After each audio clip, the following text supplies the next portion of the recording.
하나님의 말씀은 요한복음 21장 15절로 17절 말씀입니다.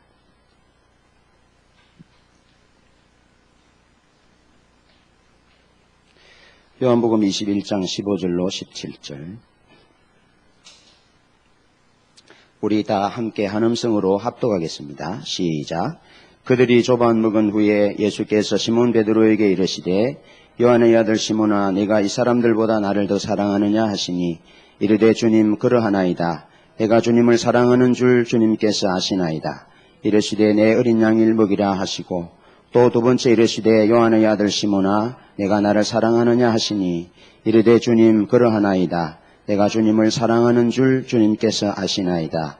이르시되 내 양을 치라 하시고 세 번째 이르시되 요한의 아들 시몬아 네가 나를 사랑하느냐 하시니 주께서 세 번째 네가 나를 사랑하느냐 하심으로 베드로가 근심하여 이르되 주님 모든 것을 아시오매 내가 주님을 사랑하는 줄을 주님께서 아시나이다. 예수께서 이르시되 내 양을 먹이라. 아멘. 설교 부탁을 받고 제 아내가 죽으면서 저에게 부탁을 했습니다. 제발 큰 소리 치지 말라고. 저희 교회 예배당이 좀 작기 때문에 좀 크게 들리나 봐요. 저는 찬양을 해도 막 크게 하거든요. 기도를 해도 막 크게 하니까 옆에서 늘 이렇게 좀 작게 하라고 그렇게 했는데 혹시 나중에 제가 또 설교하다가 너무 도취해가지고 여기 큰 소리 치더라도 좀 양해를 해주시고요. 그리고 또 하나 부탁을 받았는데 어떻게 처음 이렇게 쓰니까 좀 떨리기도 하고 그랬는데 박신양 사모님이 전화 오셔가지고 김동원 목사님도 전화 오셔가지고 잘하라고 그리고 주님 앞에서 주님과 나와 두 사람이 있다 그렇게 생각하고 하라 그랬습니다. 그래서 격려가 됐습니다.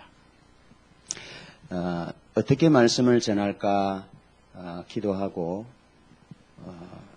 고민하는 가운데 하나님께서 이렇게 줄자를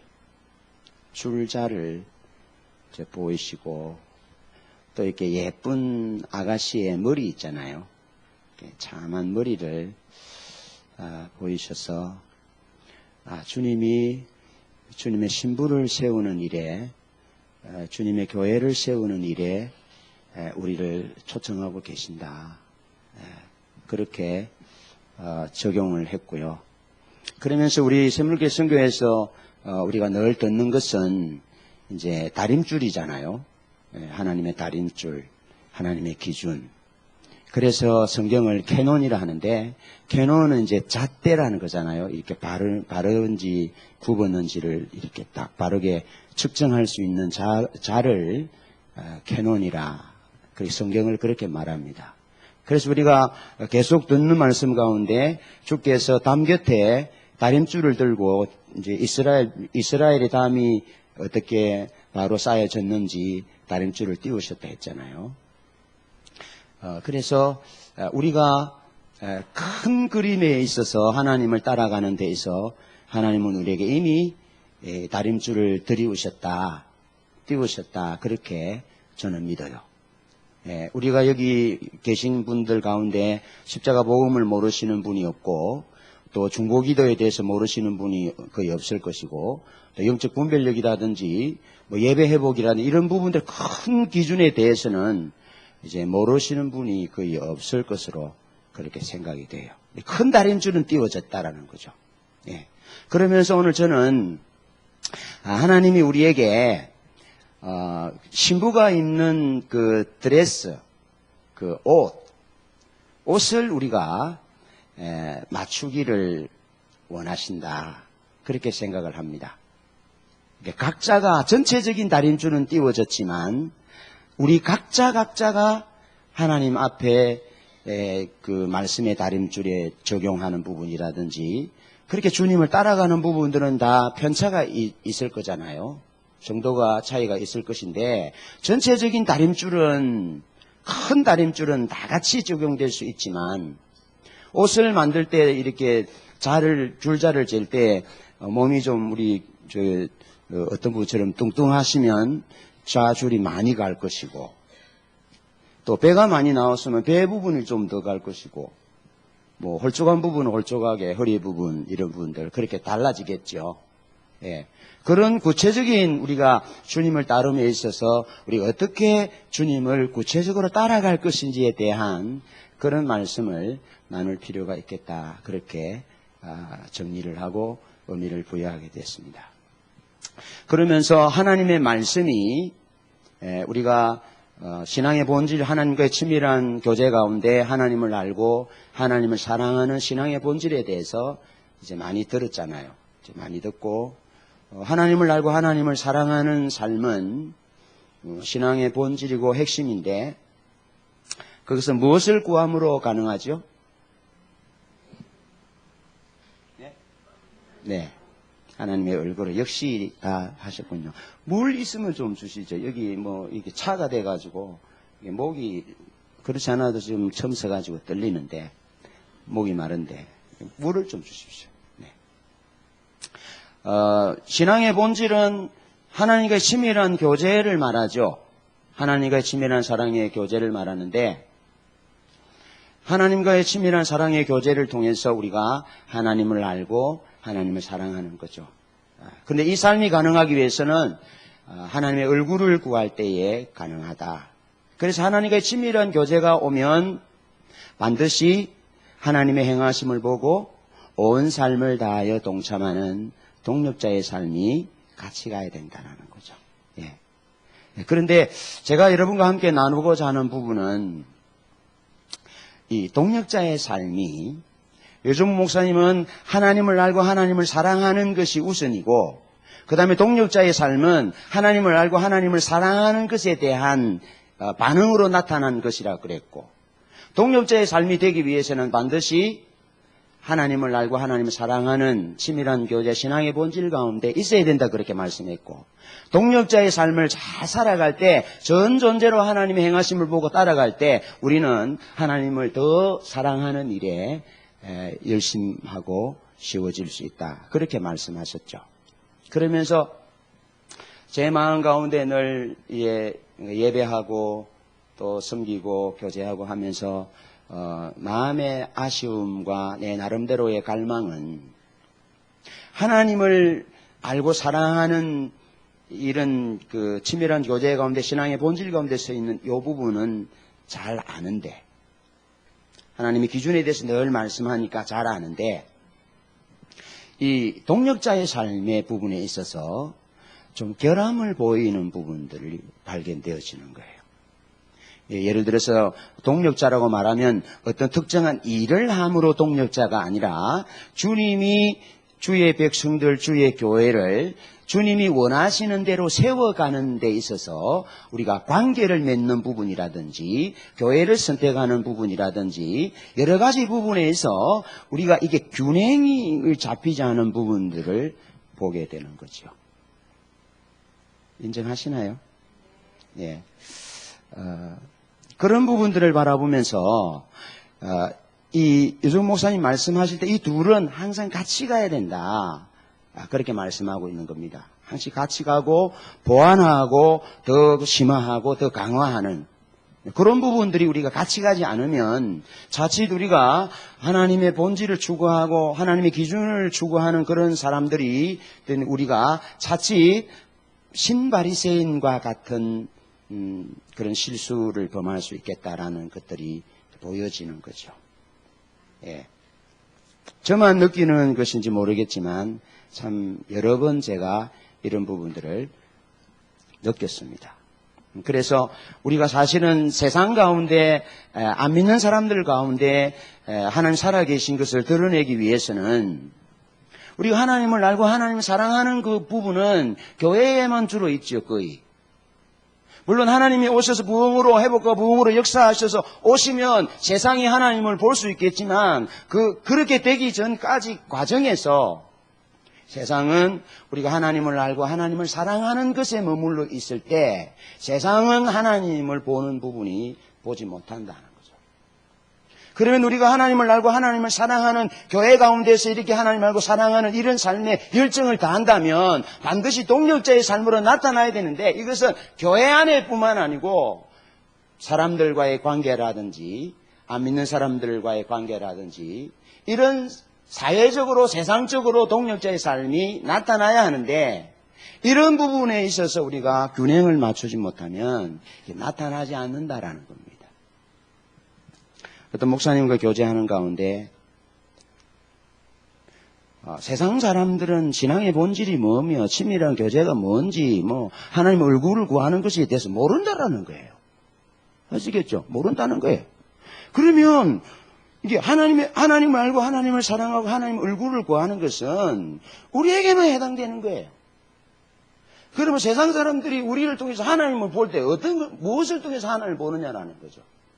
그것은 우리가 동력자의 삶을 살아갈 때, 그때 비로소 사람들이 우리를 통해서 저 사람이 예수 믿는 사람이네, 저 사람 속에 하나님이 살아계시네 라는 것을 비로소 발견하게 된다라는 거죠. 이 균형이 우리에게 필요하다라는 거죠. 그리고 우리 예수 믿는 사람들 안에도 어떤 사람은 충만하고 어떤 사람은 잘 따라가고 영적인 부분이 잘 열려서 충만하는 사람도 있는가 하면 그렇지 못한 사람도 있는데, 그렇지 못한 사람들을 붙들어주고 위로하고 격려하는 부분은 이 동력자의 삶이 이 균형이 맞춰지지 않으면 이게 쉽지 않다라는 거죠. 그래서 우리 하나님의 얼굴을 구하고 하나님을 사랑하고 전 존재로 이렇게 하나님을 추구하지만 이 균형과 동력자의 삶이 같이 가야 된다는 부분이죠. 너무나 당연한 말씀인데 여러분이 저를 살리고 제 아내를 살리기 위해서 잘 들어주시는군요.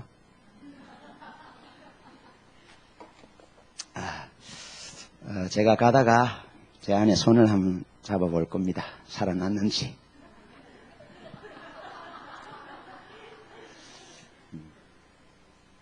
자, 하나님을 사랑한다는 것의 의미는 하나님의 말씀을 내가 내 삶으로 살아내는 거라는 거죠. 하나님을 알고 사랑하는 것이 하나님의 말씀을 내가 내 삶 가운데 살아내지 못한다면 그 밸런스를 잃은 거다 이 말이죠. 감동이, 환상이, 비전이 중요하지만 그보다 더 중요한 것은 주의 말씀이 중요합니다. 그래서 예수께서 오실 때 성경대로 주께서 오셨고 성경대로 십자가에 죽으셨고 성경대로 부활하셨고 그것을 사도 바울이 강조합니다. 자, 그런데 하나님을 사랑한다는 것은 하나님의 말씀을 생명같이 여기는 거예요. 말씀이 육신이 되어 우리 가운데 거하시네 아버지의 독생자의 영광이라 그랬잖아요. 말씀이 곧 하나님이시라고 말씀하잖아요. 그러면 우리가 주님을 사랑한다라고 말할 때 그것은 다른 말로 하면 하나님의 말씀을 우리의 생명으로 여기는 것이죠. 그래서 주님이 요한복음 15장 7절에 동력자의 삶, 포도나무의 삶에 대해서 말씀하시면서 저가 내 안에 내가 저 안에 있으면 이 사람은 과실을 많이 맺는데 너희가 내 안에 내 말이 너희 안에 거하면 무엇이든지 원하는 대로 구하라. 그러면 이룰 것이다 라고 말씀하세요. 그래서 예수를 믿는다라는 것은 예수의 말씀 안에 거하는 것이고 예수를 사랑한다라는 것은 말씀 안에 거하는 삶을 말하는 거예요. 그것이 동력자 삶, 포도나무의 삶이에요. 주님이 분명히 그렇게 우리에게 말씀하셨어요. 그런데 이스라엘 백성들이 구약 성경이나 신약 성경을 볼 때 이 균형을 잃은 부분들을 봐요. 균형을. 하나님을 알고 하나님을 사랑하는 부분에 대해서는 잘 아는데 동력자의 삶에 대해서는 이렇게 결함을 보이는, 턱없이 결함을 보이는 그런 부분들이 엘리 시대 때도 그랬고 이사야, 예레미야, 말라기 시대, 예수님 시대 때도 공통적인 특징으로 나타났다는 겁니다. 그래서 나라가 무너질 때 하나님을 사랑하는 의미를 몰라서 무너지는데 다른 각도로 보면 하나님을 사랑하는 의미는 이웃을 사랑하는 것과 같이 가는데 동력자의 삶과 같이 가는데 이것이 무너지니까 나라가 무너지는 거예요. 곧 이것이 하나님을 알고 하나님을 사랑하는 것이 무너졌다라는 것인데, 이것이 무너지니까 동력자의 삶이 같이 무너진 거예요. 이 균형을 잃은 거예요. 그것의 문제인 거예요. 자, 그렇다면 제가 나름대로 구약과 신약을 보면서 왜 이 균형이 무너졌을까? 물론 완전히 다 무너진 건 아니에요. 그렇지 않는 분들도 많이 있는데, 무너진 부분들을 보니까 신명기 6장 4절로 5절, 6절, 7절 보면 이렇게 말해요. 이스라엘아 들으라, 우리 하나님 여호와는 오직 하나인 여호와니 너는 마음을 다하고 뜻을 다하고 성품을 다하여 주 너의 하나님을 사랑하라. 그렇게 말씀하세요. 이게 신앙의 핵심이잖아요. 그러면서 너는 누웠을 때든지 일어날 때든지 앉았을 때든지 길을 갈 때든지 이 말씀을 부지런히 자녀들에게 가르치라는 겁니다. 그러면서 자녀들로 하여금 이 손에 내고 미간에 붙여서 표를 삼고 내 집 문설주와 바깥문에 기록할지니라라고 말씀한 거예요. 그래서 신명기 6장 4절 이하의 말씀을 이 대문에 이렇게 내주자 형식으로 붙여놨어요.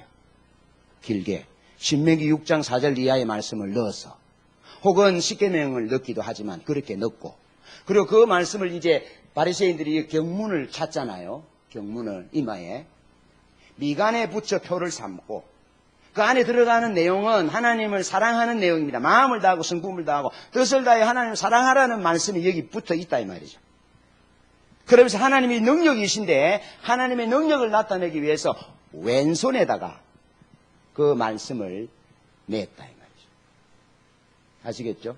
그러니까 이스라엘 자녀들이 이마에 표를 삼고 왼쪽 팔에다가 하나님은 한 분이시다, 우리 마음을 다하고 뜻을 다하고 성품을 다하여 하나님을 사랑해야 된다는 것을 붙이고 그렇게 생활했다 이 말이에요.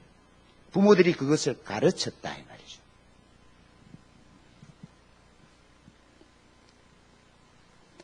그런데 신명기 15장 말씀을 한번, 신명기 15장 7절로 11절을 한번 보겠습니다. 다 함께 봅니다. 시작. 내 하나님 여호와께서 내게 주신 땅 어느 성읍에서든지 가난한 형제가 너와 함께 거주하거든 그 가난한 형제에게 내 마음을 완악하게 하지 말며 내 손을 움켜쥐지 말고 반드시 내 손을 그에게 펴서 그에게 필요한 대로 쓸 것을 넉넉히 구워 주어라. 삼가 너는 마음에 악한 생각을 품지 말라. 곧 이르기를 일곱째 해 면제년이 가까웠다 하고 내 궁핍한 형제를 악한 눈으로 바라보며 아무것도 주지 아니하면 그가 너를 여호와께 호소하리니 그것이 내게 죄가 되리라. 너는 반드시 그에게 줄 것이요 줄 때는 아끼는 마음을 품지 말 것이니라.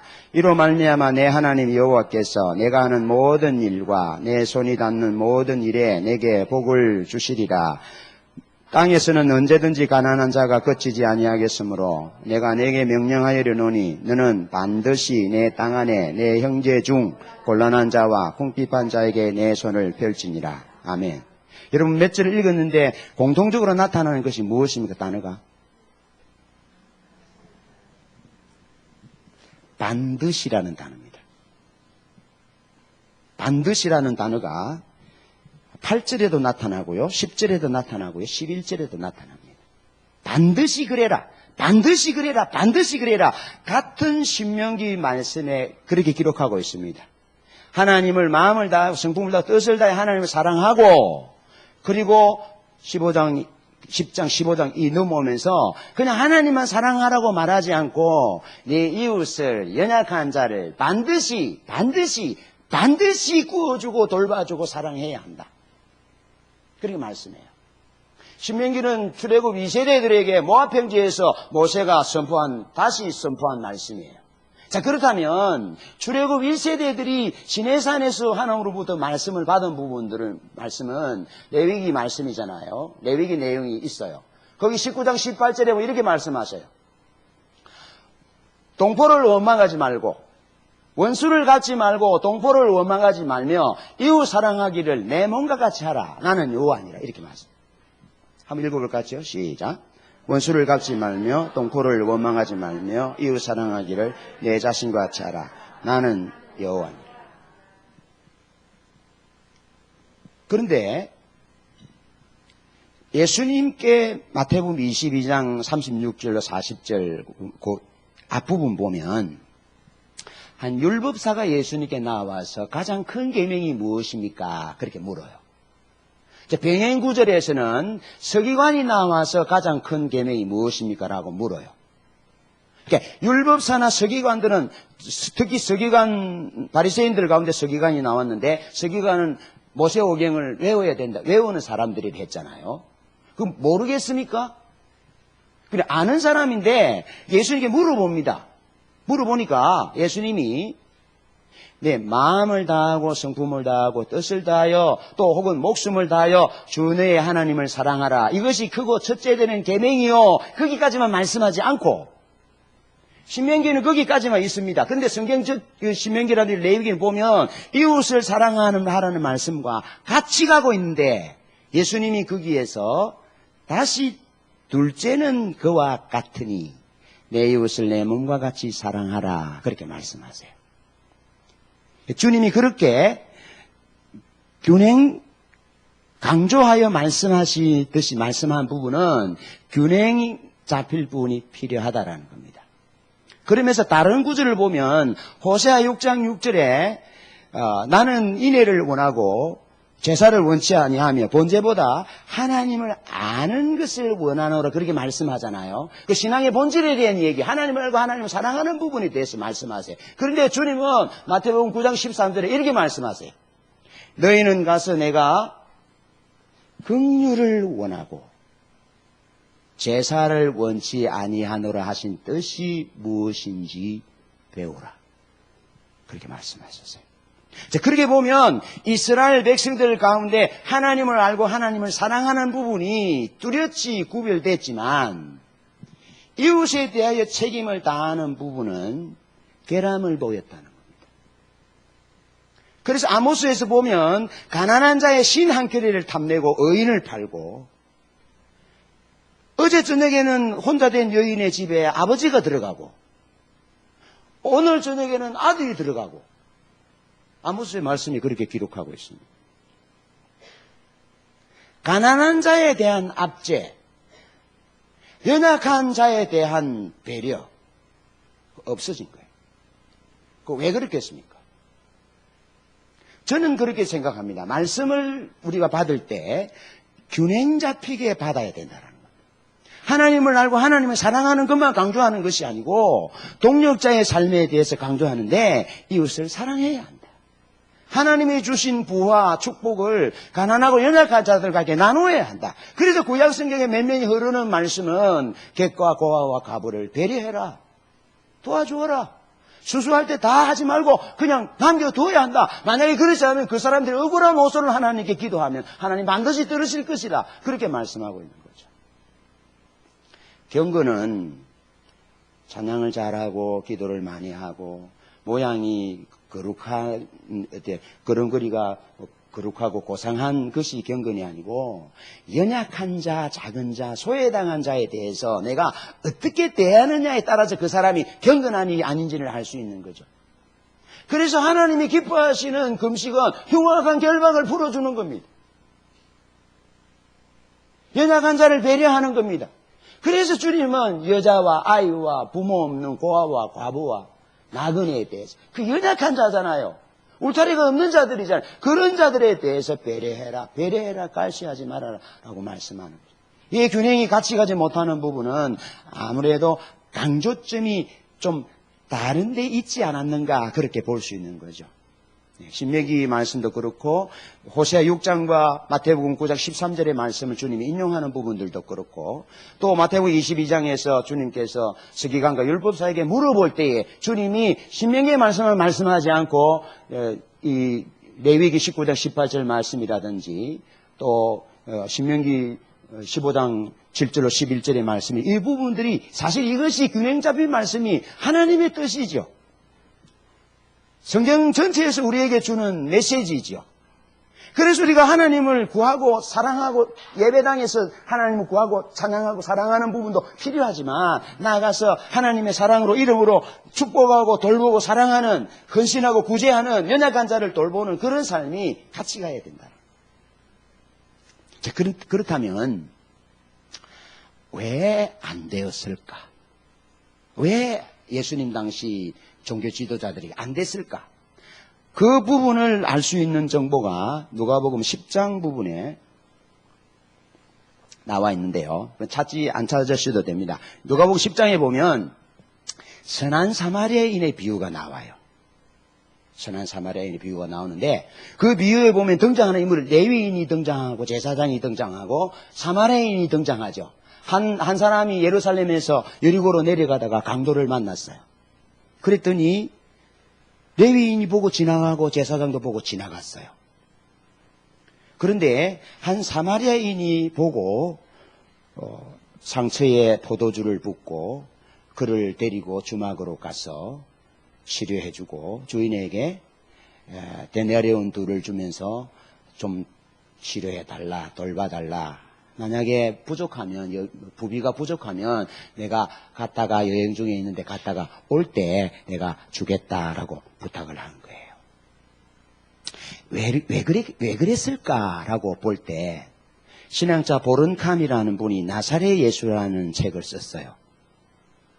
그 책에 보면 보른캄은 이렇게 말해요. 유대인들이 이웃에 대해서 범주를 정해놨다라는 거예요. 이게 동심원이 있잖아요. 이렇게 탁 던지면 이렇게 그려지듯이 동심원이 있잖아요. 그러면 제일 안에 동심원은 가장 가까운 이웃. 그리고 두 번째 동심원에는 좀 가까운 이웃. 그 다음에 세 번째 동심원에는 먼 이웃. 그 다음에 네 번째, 다섯 번째에는 한 대 굴밤 한 대 때려도 되는 이웃.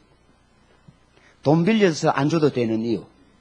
그냥 해모해야 되는 이웃. 사람 취급 안 해도 되는 이웃. 그런 사람이 동심원으로 이렇게 범주를 정해놨다라는 거예요. 아시겠죠? 그러니까 성경은 이렇게 말합니다. 내 이웃을 내 몸과 같이 사랑하라 그렇게 말합니다. 원수를 갚지 말며 동포를 원망하지 말고 이웃 사랑하기를 내 몸과 같이 해라라고 말씀하는데 어떻게 정해놨다고요? 유대인들이 동심원을 정해놨다는 겁니다. 그 성경입니까? 자기가 정해놓은 겁니까? 자기가 정해놓은 거예요. 자기가 정해놓은 거예요. 그러면서 예수님은 마태복음 5장 43절에 내 이웃을 사랑하며 원수를 미워하였다는 것을 너희가 들었거니와 그렇게 말해요. 그러면 제가 아까 말씀했죠. 레위기 19장 18절에는 내 이웃을 사랑하고 원수를 갚지 말며 동포를 원망하지 말고 이웃 사랑하기를 내 몸같이 하라는 것은 레위기 19장 18절 하나님의 말씀인데 이웃을 사랑하며 원수를 미워하라 하는 것을 들었거니와 그럼 어떻게 첨가됐습니까? 이웃 사랑하라는 것은 성경에 기록되어 있는데 원수를 미워하라는 말은 구약 성경에 없어요. 물론 시편 131편의 그 기도에 그런 비슷한 부분이 있지만 구약의 정신은 그런 게 없어요. 있다면 왜 주님께서 레위기 19장 18절 그렇게 말씀하셨겠어요? 그게 맞지 않는 거예요. 하나님 원수를 구약 성경에서부터 원수를 사랑하라라고 말씀하셨는데 레위인들이 그렇게 이제 유대 당파 싸움으로 당파가 나누어지면서 그걸 이제 전하게 된 거예요. 그럼 뭐라겠습니까? 여당을 좋아하는 사람, 야당을 좋아하는 사람 다르듯이 당파가 형성되면서 원수가 되는 거예요. 그래서 미워하기 시작한 거예요. 쿰란 문서에도 그렇게 됐다는 겁니다. 쿰란 문서에 보면 모든 빛의 아들들을 사랑하고 모든 어둠의 자식들을 미워하라는 요구가 나온다는 겁니다. 그러니까 사회가 무너진 것은 하나님을 사랑하고 하나님을 알고 사랑하는 부분 그런 열심히 했지만 불균형적으로 이웃에 대해서 성경은 사랑하라, 원수를 갚지 말아라, 동포를 원망하지 말아라. 그래야 건강한 공동체가 된다. 하나님이 기뻐하시는 사회가 된다라고 말씀하는데 그 당파 파당으로 인해서 자기 어떤 기득권을 누리기 위해서 그렇게 가르쳤다는 겁니다. 그런데 이것이 슬그머니 어디로 들어왔다고? 성경처럼 들어왔다라는 거예요. 그래서 주님이 그걸 말씀하신 거예요. 예수님이 그렇게 말씀하시는 부분을 보면 그때 그래 했다라는 겁니다. 마태복음 5장 43절 주님께 그렇게 말씀하셨어요. 그런 부분은 당시에 이제 이웃을 사랑하지 못하는 이유는 정해놓은 거예요. 아, 저 이웃은 무슨 당, 미워해야 될 사람. 저 사람은 남아 보면 늘 웃어주지도 않는 멀리 있는 이웃. 저 사람은 사마리아인. 저 사람은 죄인. 가는 중에 잡혀온 여인. 그렇게 이웃의 동심원을 만들어 놓고 자기 이웃이 있는가 하면 미워해도 되는 이웃도 있다라는 겁니다. 그렇게 정해놓고 살았다는 거예요. 그래서 주님이 선한 사마리아인의 비유를 통해서 누가 강도 만난 자의 이웃이 되겠느냐라는 거예요. 여러분, 제사장이나 레위인이 지나가면서 무슨 이유를 달았겠죠. 예배를 드리고 내려오는 길이기 때문에 부정한 부분은 제사를 드리지 못하기 때문에 부정해서 안 된다라는 것은 그런 이유가 되지 않습니다. 빨리 가서 아들과 약속한 것을 지키려고 그랬는지 모르겠고, 예? 뭐 일이 있어서 그런지 모르겠어요. 그래서 지나갔어요. 근데 지나가는 부분에 이웃에 대한 동심원을 그려놨는데, 아, 저 사람은 내 이웃이 아니다라는 거예요. 그러면서 이유를 붙이고 지나간 거예요. 그런데 제사장이 자기에게 붙인 이유는 이유가 될 수 있습니다. 레위인이 자기에게 붙인 이유는 이유가 될 수 있습니다. 그런데 그것이 어떤 이유든지 자제하고 강도 만난 자에게는 그 이유가 아무런 의미도 이유도 되지 않는다. 이해되시죠? 다시 말하면 우리가 정해놓은 이웃의 범주는 내게는 그것이 필요할지 모르겠지만 강도 만난 이웃, 고난당하는 이웃은 그 범주가 필요 없다니까요. 그럼 뭐 해줘야 합니까? 나기 위해서 내게 왔어. 상처에 포도주를 붓고 나귀에 올려서 주방으로 가서 돌봐주고 여기를 주고 치료비를 주고 그렇게 해요. 왜 우리가 하나님을 사랑하는 사람인데 동역자의 삶을 살지 못하느냐 하면 균형을 잃었다는 거예요. 나름대로 정해놓은 것이 있다 이 말이죠. 그러면서 이것을 우리에게 가져와 보자라는 거죠. 내게 가져오면 김계현 목사님 물 드실 때 참 좋더라고요.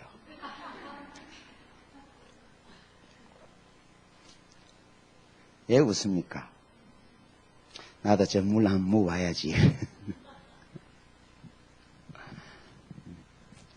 여러분 고맙습니다. 제가 부족하지만 함께 마음이 하나 돼서 들어주셔서 감사합니다.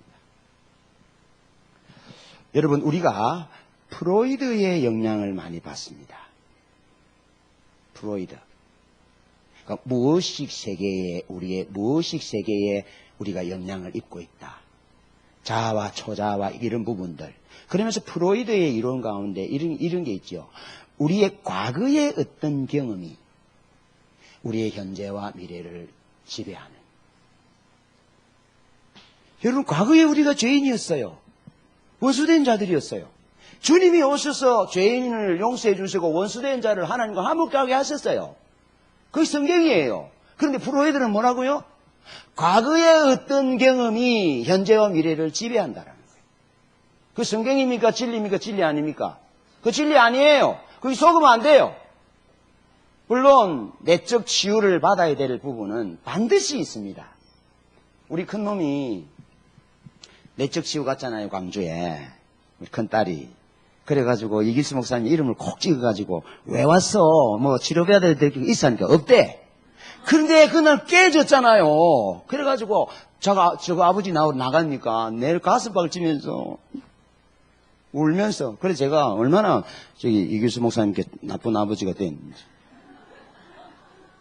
치유받아야 돼요, 여러분.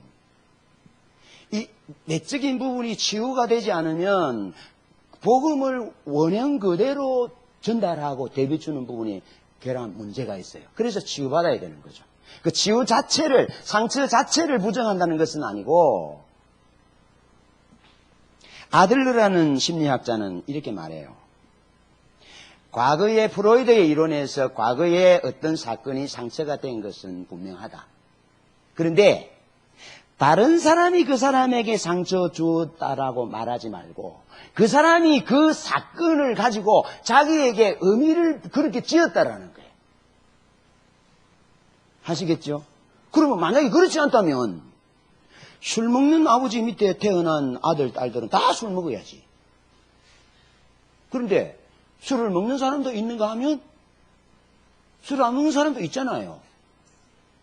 제 아내는 아버지가 장인어른이 술을 많이 드셨대요. 그래서 저 영향을 받아서 한잔하는 사람이 됐을 수 있는데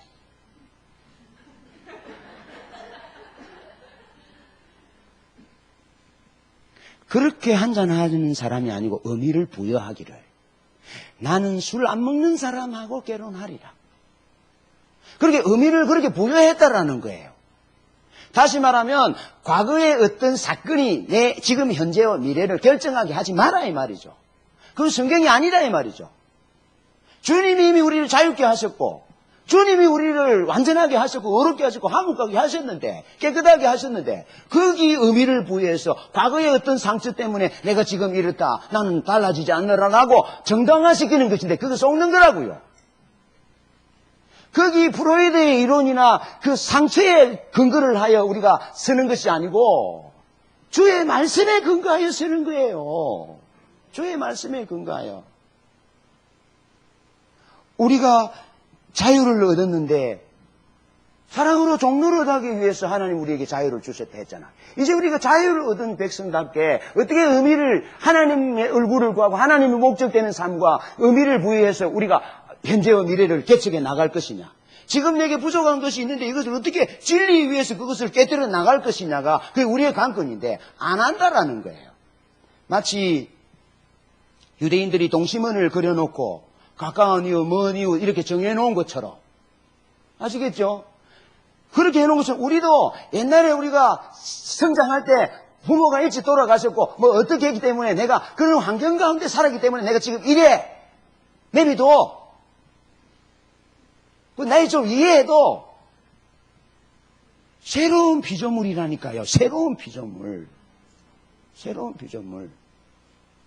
그리스도와 함께 고난을 받고 그것을 이겨내야 되는데 피 흘리기까지 싸워야 되는데 내가 옛날에 그래서 그리 돼서 그러면서 운명론에 결정론에 빠지는 거예요. 그게 아니에요. 그래서 제가 다시 말씀을 드립니다. 우리의 목표는 하나님 그분이잖아요. 그분이 영광이잖아요. 그분이 나라잖아요. 침노하는 무리잖아요. 그럼 내가 침노하는 무리가 진리를 바탕 위에 서서 침노하는 무리로 가야 되는데 그 옛날에 그 경험에 져가지고 내 세월을 낭비하는 거예요. 한 번은 원수라고 생각하면 원수라는 범죄 속에 그 길동이라는 녀석을 넣어놓고는 평생 그냥 울가먹는 거예요. 평생에. 그래서 좀 그만 울가먹으세요. 그거. 그럼 좀 해방시켜 주세요. 해방시켜 주세요. 예? 광복절도 지났는데 뭘? 예? 광복절이 몇 번 지났어요. 광복절도 지났는데 뭘 그걸 붙들고 그래요.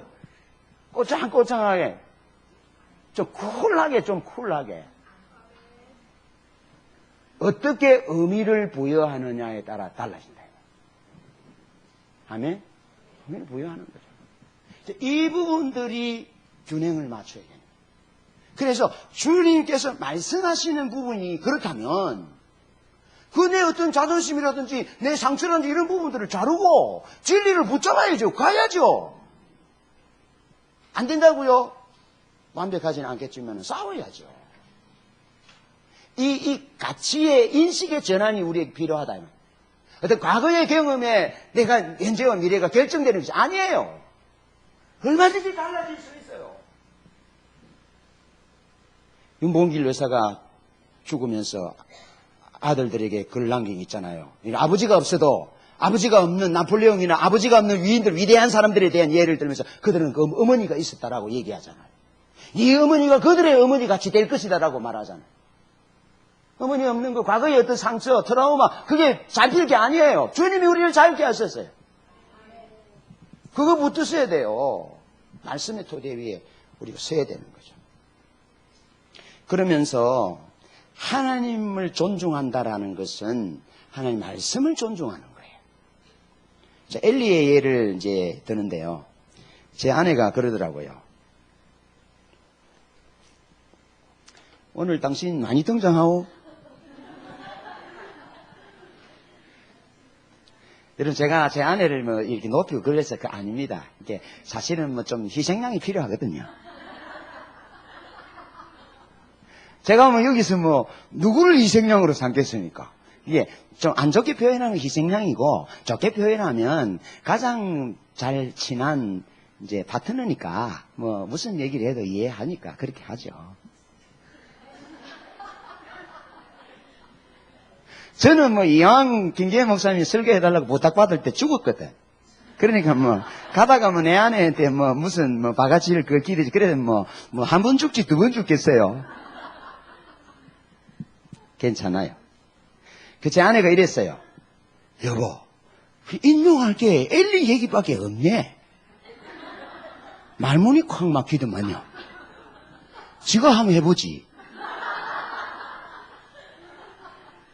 그러면서 우리 샘물길 성경에는 인용하는 것이 그거밖에 없대. 그렇게 얘기해요. 그럼 내가 사실 뭐 얘기를 하긴 했는데, 잘 좀 설명하려고 적합한 본문이기 때문에 그렇게 했는데, 내가 찾아볼게. 다른 본문들 좀 찾아가지고 좀 맛깔스럽게 한번 해볼게. 그런데 얘기를 했어요. 그랬더니 김기현 목사님이 그 다음 주에 제가 안 왔을 때 물어보지도 안 했는데 말씀하셨다대요. 그렇게 말씀하셨다. 잘 설명하려고.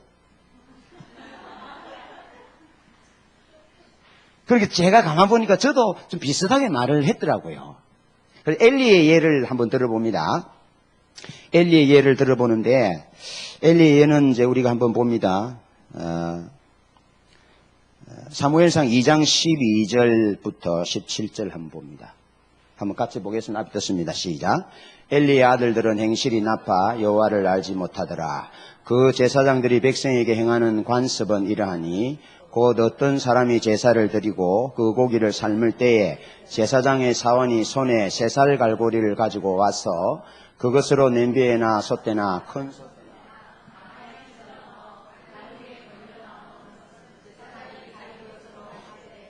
실로에서 그곳에 온 모든 이스라엘 사람에게 이같이 할 뿐 아니라 기름을 태우기 전에도 제사장의 사환이 와서 제사 드리는 사람에게 이르기를 제사장에게 구워드릴 고기를 내라.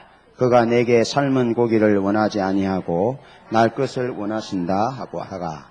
그 사람이 이르기를 반드시 먼저 기름을 태운 후에 내 마음에 원하는 대로 가지라 하면 그가 말하기를 아니라 지금 내라.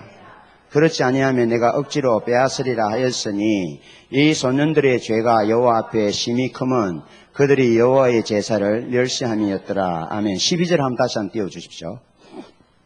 12절. 예. 자, 13절 다시 한번 13절 죄송합니다. 여기 보면 그 제사장들이 백성에게 행하는 관습은 이러하다 그랬습니다. 개역 성경에는 습관이 그러했다라고 말합니다. 어떻게 습관이 어땠습니까? 고기 이제 제사를 지내면 이제 제사를 기름을 태우기도 전에 생고기를 날고기를 원하는 내놔라 그렇게 하잖아요. 그러니까 안 주면 어떻게 합니까? 갈고리를 던져가지고 가져가려고 그러는 거죠. 그러니까 한 번, 두 번 그렇게 한 것이 아니고 그것이 습관이 됐다 이 말이에요. 자, 그런데 레위기 7장 말씀을 한번 띄워주실래요? 이게 무슨 문제인지 7장 31절 말씀을 봅니다. 습관적으로 고기를 가져 먹는 거예요. 자, 한번 봅니다. 시작. 그 기름은 제단 위에서 불사를 것이며 가슴은 아론과 그의 자손에게 돌릴 것이며 또 너희는 그 화목 제물의 오른쪽 뒷다리를 제사장에게 주어 그 죄를 삼을지니. 자, 제사장에게 줄 분깃이 정해졌습니까? 안 정해졌습니까? 정해져 있습니다. 그리고 기름은 어떻게 하라 그랬습니까? 기름은 태우라 그랬습니다. 그리고 어떻게 했다고요? 기름도 태우기 전에 생고기를 내놔라. 안 주면 어떻게 한다고요? 갈고리를 던져서 가져간다. 그러면 뒷다리만 가져가겠습니까? 갈비도 가져갈 것이고 뭐도 가져갈 것이고. 그러면 그게 무슨 문제에 핵심적으로 문제가 걸렸는가요?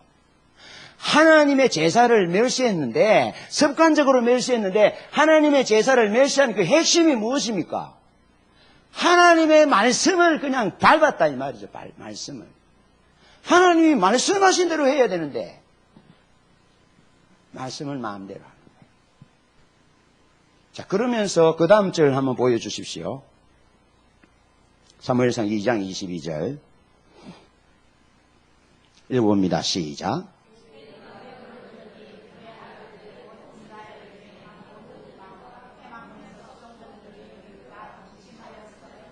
아멘. 뭐 했다고요? 회막문에서 수종드는 여인과 동침했어요. 그런데 수종드는 여인을 복수로 쓰고 있습니다. 수종드는 여인들과. 그런 성행위를 한 번이 아니고 계속했다는 거예요. 잘 보세요. 하나님의 제사를 습관적으로 무시하는 부분은 어쩌면 그 범죄가 좀 경범죄에 해당된다고 할 수 있다면, 그것도 그런 건 아닌데 이해를 돕기 위해서 그렇다면, 이렇게 습관적으로 하나님의 말씀을 어기니까 어떻게 됩니까? 이제 더 큰 범죄, 죄에 있었으면 더 큰 죄, 작은 죄 없지만 우리가 이해를 돕기 위해서 죄가 말씀을 무시할 때 어떻게 죄가 발전되는지를 것에 대해서 보여주는 거예요. 말씀을 무시하니까 그것이 습관되니까 한 번 어기고 두 번 어기고 세 번 어기니까 어떻게 된다고요? 경계가 무너진다. 경계가. 여러분, 제가 어떤 사람하고 통화하면요, 늘 제가 내 마음 가운데 딱 받는 도전이 있습니다. 그 사람에게는요, 구별됨이 있는 거룩한 두려움이 생기는 거예요. 예배는 예배, 하나님의 사람이면 하나님의 사람, 어떤 부분에서 가야 될 그 길에 대한 분명한 자기 구별이 있는 것을 보면서 내가 놀라는 거예요. 여러분, 교회가 큰 게 중요한 게 아닙니다. 돈이 많은 게 중요한 게 아니에요. 많이 배우고 그게 중요한 게 아니에요. 얼마나 이쁘냐, 그것도. 쌍꺼풀이 졌느냐, 그거 중요한 거 아니에요. 뭐가 중요하냐? 하나님에 대한 경외함이 있어야 된다는 거죠. 구별이 있어야 된다는 거죠.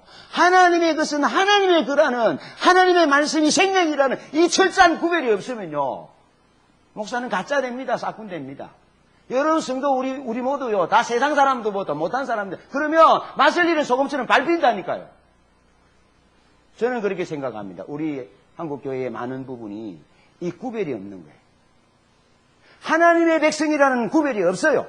시민권이 하늘에 있다는 구별이 없어요.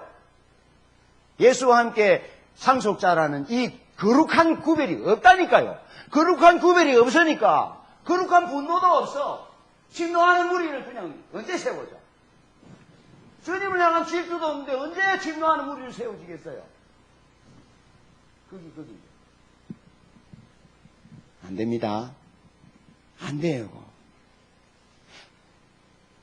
너희가 내 안에 거하고 내 말이 너희 안에 거하면, 동역자의 삶, 포도나무의 삶이죠. 무엇이든지 원하는 대로 구하라는 거예요. 그게 핵심이에요.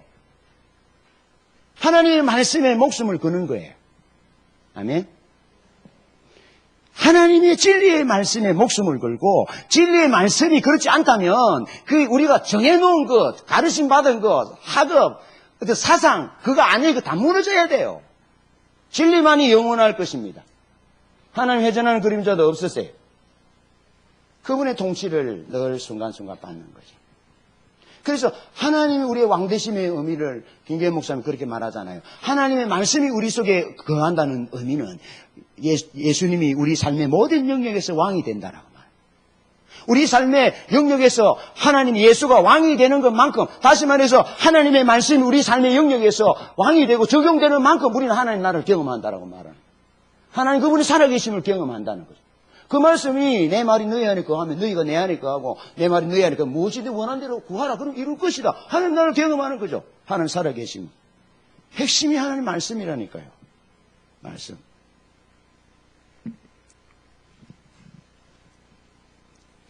여러분, 그러면서 사무엘상 2장 35절을 보겠습니다. 왜 말씀이 중요한지, 왜 하나님을 사랑하는 것과 동역자의 삶, 말씀의 균형이 가야 되는지 35절 함께 읽어보겠습니다. 시작.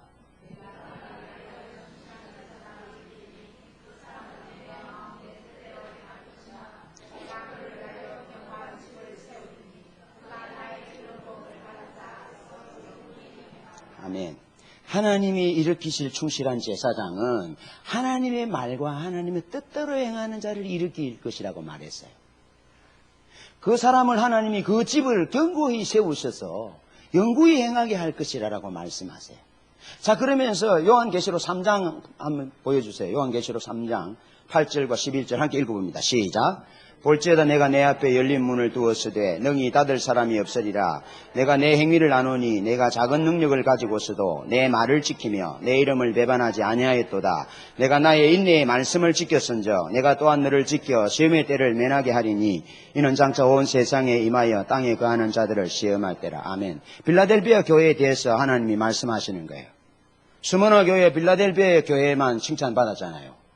그 빌라델비아 교회가 왜 칭찬받습니까? 왜 주님이 마지막 때에 세우기를 원하는 교회라고 말합니까? 네가 작은 능력을 가지고 내 말을 지켰다라고 말하는 거죠. 네가 인내의 말을 지켰다, 내 말을 지켰다라고 말하는 거죠. 여러분, 교회 공동체가 뭡니까? 맘모스 교회당 잘 짓는 것이 교회입니까?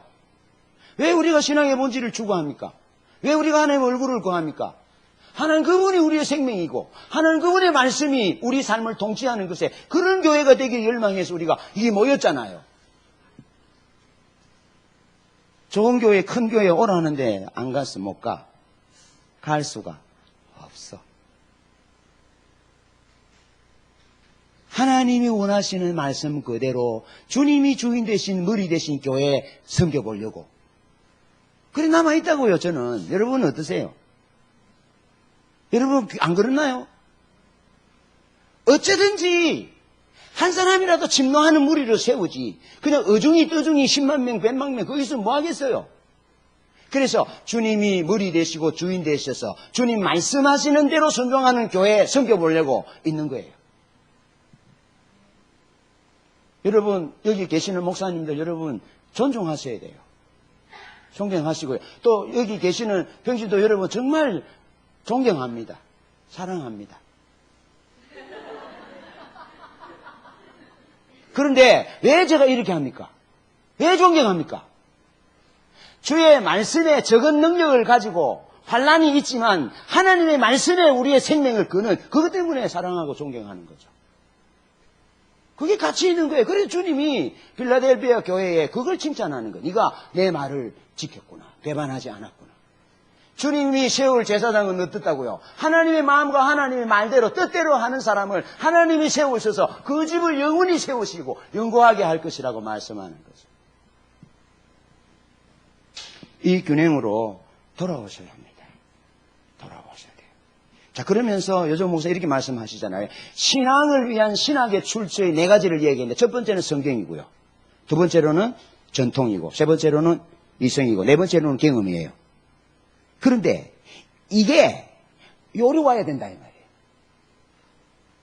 이게 십자가복음 책에 어디에 있는 것이 아니고 이게 어디로 와야 되느냐 하면 우리 삶의 모든 영역이 하나님을 내고 하나님을 사랑하는 것과 함께 가야 되는 동력자의 삶 여기 같이 가야 된다 이 말이죠. 그때 우리가 말씀의 목숨을 걸어야 된다 이 말이죠. 그래서 이런 경우 있잖아요. 하나님이 감동하시면 하나님이 말씀하시면 보이시면 이미 하나님 말씀하셨는데요. 여기 제가 말씀드리는 부분은 이미 하나님이 말씀하신 부분까지도 감동하시면 하고 생각하는 거예요. 그럼 뭐가 위로 올라갑니까? 자기 경험이 성경 위로 올라가는 거라니까요. 안 그래요? 많이 봅니다.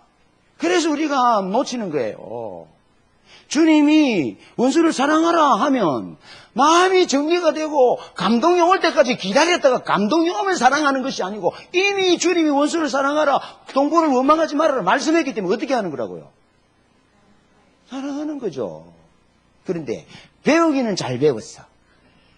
배우기는 신학을 위한 신학의 출처가 성경이고 그 다음에 전통이고 이성이고 경험이라고 하는데 우리 삶 가운데서 이게 왜 불균형이냐 하면 경험, 이 환상이나 감동이나 이것으로 자꾸 모든 것을 생각하려고 그런다니까요.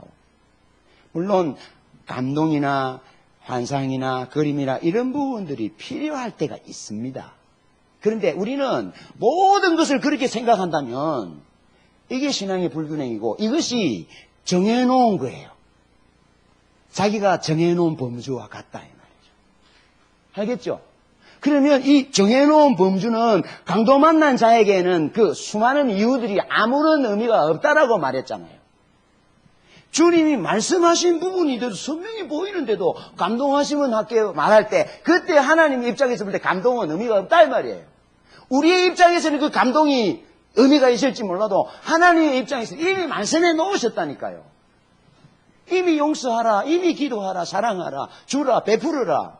이미 말씀했기 때문에 감동을 그때 받아갈 그 의미 없다고요. 그래서 우리는 감동도 환상도 비전도 필요하지만 말씀보다 위로 가면 신비주의가 된다니까요. 하나님 말씀이에요. 성령이 우리에게 뭘 감동합니까? 말씀에 기름 부어서 성령이 감동해요, 말씀을. 그런데 성령의 감동으로 기록된 말씀인데 그 비밀이 우리에게 보여졌는데 알게 됐는데도 안 해. 감동하면 한다고.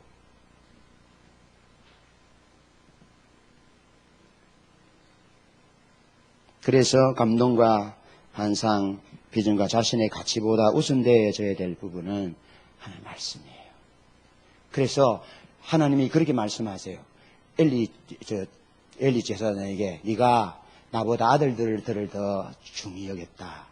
그렇게 말하면서 나를 존중히 여기는 자를 내가 존중히 여기고 나를 멸시하는 자는 경멸히 여길 것이다 라고 하나님께서 말씀하셨어요. 그러면 엘리가 뭘 경멸히 여겼습니까? 엘리가 하나님을 경멸히 여겼다는 의미가 무엇입니까? 엘리의 아들들이 말씀을 습관적으로 어기고 그래 하나님 앞에 구별되어야 될 그 선들이 무너져서 해막에서 동침하는 여인들과 성적인 범죄를 저지르고 그렇게 했는데도 그 말씀을 무시한 거잖아요. 하나님을 멸시한 것은 말씀을 습관적으로 멸시하는 거예요. 말씀을 멸시하는 것이 하나님을 멸시한 거예요.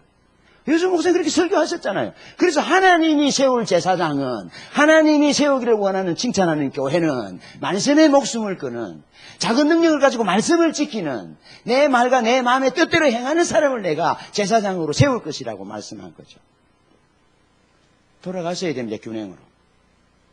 하나님의 얼굴을 구하여 하나님을 알고 하나님을 사랑하는 그 길로 반드시 가야 하고 그리고 동력자의 삶. 교회 내 사람들만 범주 정하지 말고요. 우리 교회 사람이라는 범주만 정하지 말고요. 이거 범주가 없는 거예요. 주님이 십자가에 죽으시면 우주적 죽음이에요. 다 막힌 담을 하셨어요. 이 동심은 범주를 놓지 마세요. 개인적으로도 그렇고 상처나 이런 부분도 그렇고 그거 없어요. 진리 위에 서는 겁니다. 균형 잡힌 부분으로 가는 겁니다. 저는 이것이 주님을 사랑하는 것의 의미라고 봅니다. 주님을 사랑하는 것의 참 의미는 그것이라고 봅니다. 옆에 계신 분 한번 웃어줘보죠. 서로 보면서 한번 웃어보죠. 이렇게 사랑한다고 하면 얘기해 주죠.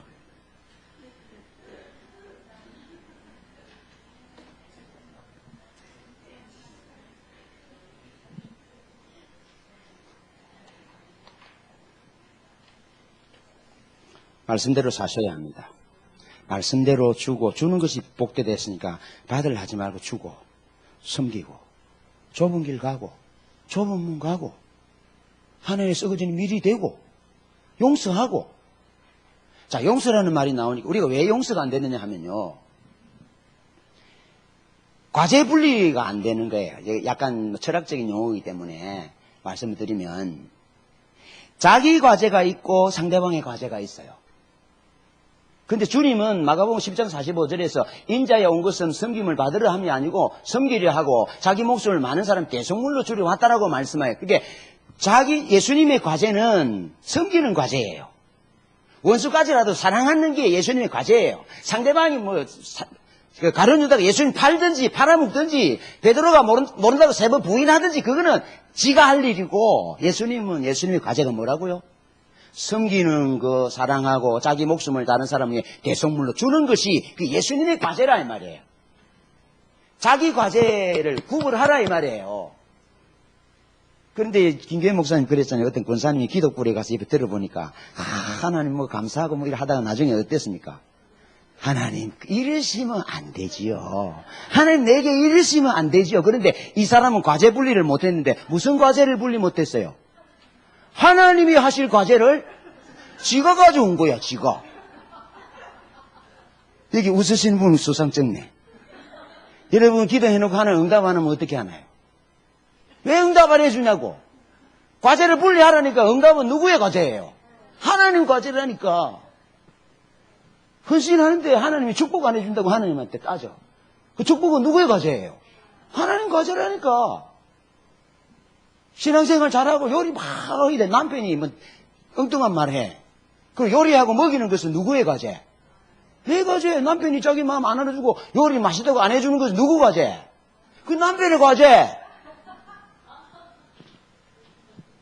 이걸 주님이 인자에 온 것은 섬김을 받으려 함이라 섬기려 하고 많은 사람이 대성물로 줄여 왔다고 말씀하셨어요. 예수 십자가 죽기까지 섬기셨다니까요. 아버지가 안 살려 십자가 돌아가니까 어떻게 하면 예수님 원망하지 않고 아버지여 내 영혼을 아버지 손에 맡깁니다. 하나님이 하셔야 될 과제는 하나님의 과제로 분리하고 상대방이 해야 될 과제는 상대방이 분리하고 자기가 해야 될 과제는 하는 거예요. 그래서 상대방이 우리의 기대를 충족시키지 못하고 실망시켜도 그거 괴로워하면 안 돼요. 그 과제 분리가 안 된 거예요. 그러면 내 부부 싸움에 내 목사님하고 싸워. 교회도 문제 있고 싸움이 있어. 그 분리하라고요. 분리를 하고 그걸 이제 심리학자들은 길잡이의 별이라 그러는데 별이 있어 우리에게. 별이 있는데 그 별이 뭐냐 하면 예수님이 죄인된 우리를 살리기 위해서 죽으셨던 것처럼 하나님의 얼굴을 구하는 사람답게 성경의 진리를 추구하는 사람답게 상대방을 위해서 희생하고 헌신하는 거예요. 주는 거예요. 그게 길잡이의 별이에요. 그게 헌신적인 삶이에요. 그게 동력자의 삶이에요. 그렇게 살면 길을 잃지 않는다. 제가 있잖아요. 얼마 전에 교회인들이 믿고 막 교인들이 미워 죽겠어. 몇 명 안 되는 교인들이 싫고 막 그랬어. 왜냐하면은 내가 기대가 너무 많았어. 우리 교인들에 대한 기대가 많았어요. 그래서 저는 이제 자랑은 아니고요. 이제 목회하는 과정 가운데 제가 이제 제법 많이 지내왔거든요. 그런데 한 주간이 안 넘어가요. 그 불편한 마음, 성도들에 대한 불편한 마음, 이런 마음들이 한 주간이 안 넘어가요. 왜냐하면 설교해야 되잖아요. 그 설교를 할 때 그런 불편한 마음을 가지고 설교하면 그 독초를 먹이게 돼요. 그리고 철저합니다. 제 부분은. 그런데 이게 왜 죽어가는 거예요? 정말 제가 교회 식구들한테 미안해요. 그런데 그 원인을 보니까 하나님이 내 목적이고 전부 되어야 되는데 하나님이 내 모든 것 되어야 되는데 교회로 눈이 돌아갔어. 성도들이 좀 믿음이 이쯤 되면 좀 성장됐을 건데 하늘대로 돌아갔어. 그러니까 시원한 마음, 불편한 마음, 내가 어려운 내 개인적인 부분이 어려운 것들이 크게 보이고 그런 거예요. 그래서 모든 문제의 핵심은 하나님 사랑하는 것에 문제가 생기면 교회에도 문제가 생기고 성도들 간에도 문제가 생기고 부부 간에도 문제가 생기고 모든 문제가 하나님 사랑하는 것의 핵심인 거예요. 제가 회개했어요. 회개하고 하나님 사랑하는 대로 다시 돌아왔어요. 예뻐요. 우리 성도님들이 예뻐요. 저는 이런 부분들을 좀 잘 얘기 안 하는데 우리 상조 목사님하고 교제하고 이렇게 하면서 너무 지는 잘하고 지는 잘 따라가고 뭐 이런 것의 모습을 보이는 부분은 어쩌면 좀 바리새적이고 어떤 성도들의 상대방을 정죄하는 어떤 위치에 설 수 있다라는 부분들에 대한 나눔을 쭉 가지면서 깨달은 거예요. 그래서 제가 제 부족했던 부분, 연약했던 부분들을 성도들과 나눕니다. 여러분이 과제가 분리가 되지 않고 서운하고 뭐 이런 부분들은 하나님 사랑하는데 결함이 있을 때 문제가 생깁니다. 근데 하나님만 사랑하면 용서 못할 사람이 없어요. 과세분리가 돼요. 내 영역, 내 아내와 내 남편의 영역, 하나의 영역이 다 구별됩니다. 근데 하나님 사랑하는 것에 문제가 생기면 이게 안 된다고요. 그러면 문제가 되는 거죠. 그래서 하나님 사랑하는 대로 돌아오셔야 돼요. 하나님 사랑하는 핵심은 말씀을 내 생명 속에 넣는 거죠.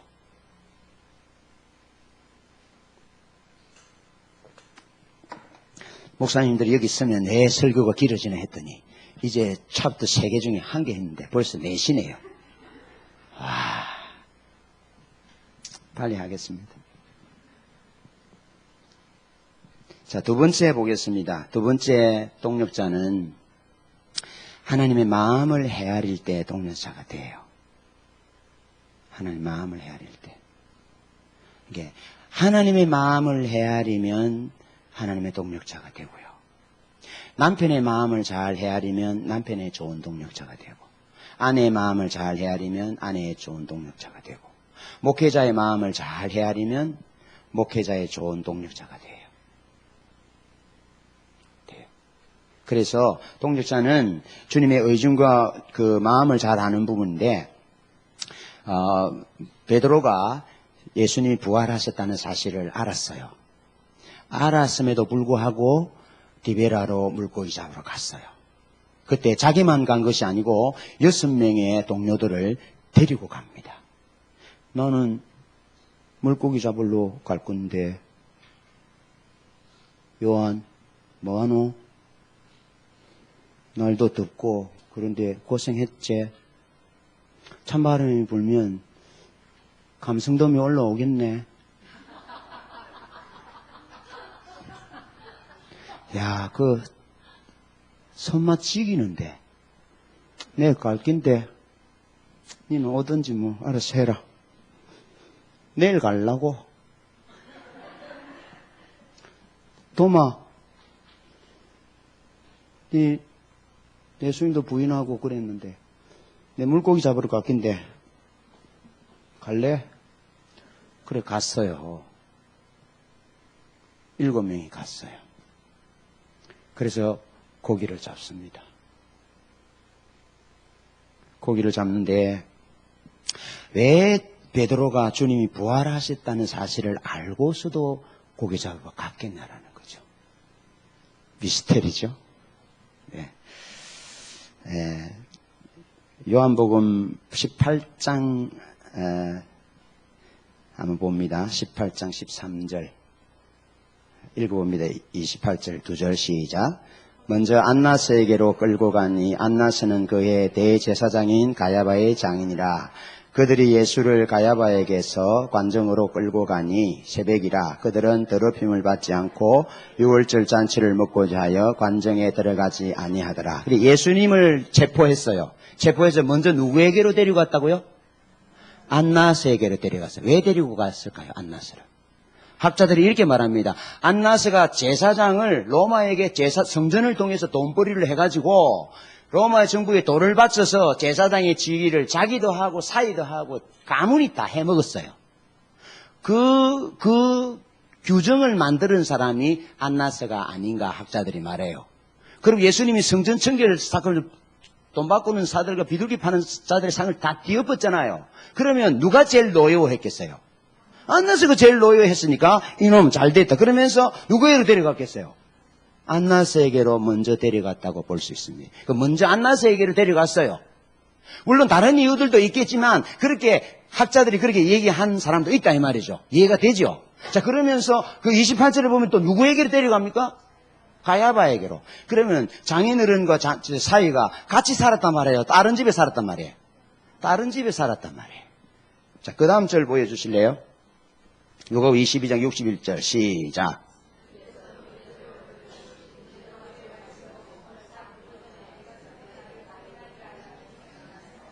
자, 예수님이 어떻게 베드로를 보았다고요? 돌이켜 보았다고 하잖아요.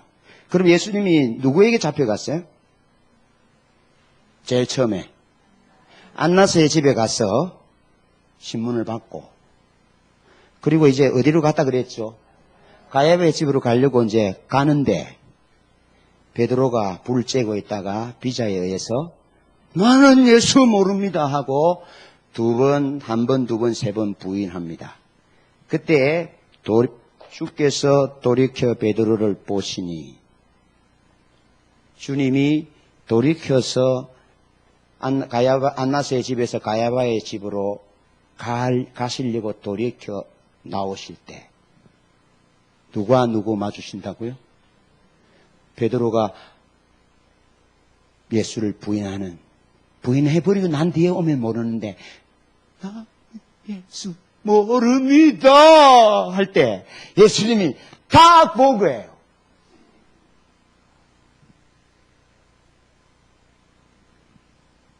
그러니 어떻겠어요? 그런데 주님이 어떻게 하셨는지 한번 봅니다. 주님이 누가복음 22장 31절 한번 보여주실래요?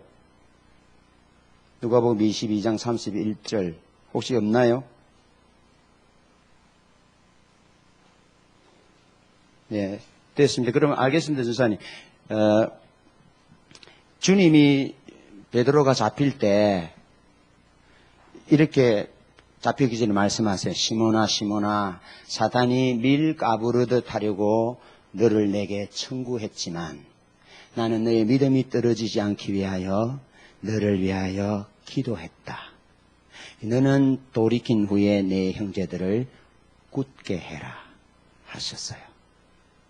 주님이 이 말씀하셨는데도 베드로는 자기 자신을 과신했다라고 말씀하잖아요. 그래서 세 번 부인한 거예요. 그래서 그렇게 말해요. 학자들이 그렇게 말하는 분이 주님이 돌이켜서 나오실 때 베드로가 모릅니다라고 부인할 그 현장에서 베드로와 예수님의 눈이 마주쳤다라는 거예요. 그 여러분이 예수님이고 내가 베드로라면 여러분과 저와 눈이 마주쳤는데 여러분이 내게 뭐라고 말하겠어요? 제가 힌트를 드렸잖아요. 베드로가 예수님이 잡히기 전에 시몬아 시몬아 사단이 밀가부를 타려고 너를 내게 청구했지만 내 믿음이 떨어지지 않기 위해서 기도했노라. 너는 돌이킨 후에 네 형제들을 굳게 하라 하신 말씀을 눈으로 말씀하시는 거예요. 괜찮다는 거죠.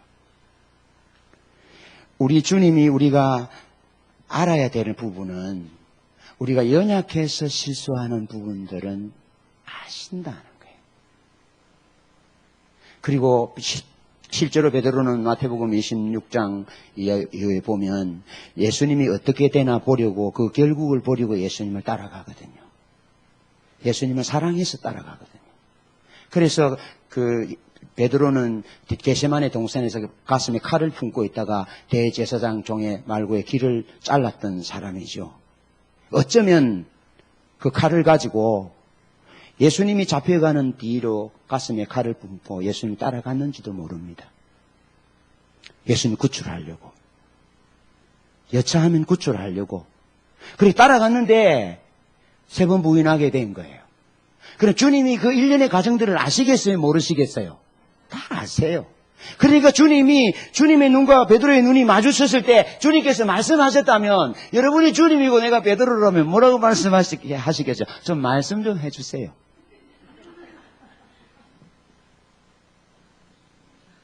왕 집사님 좀 제발 말씀해 주세요. 뭐라 말씀해 주시면 걱정하지 마라 했대. 또 다른 분은요. 신앙 사모님 뭐라 하시겠죠?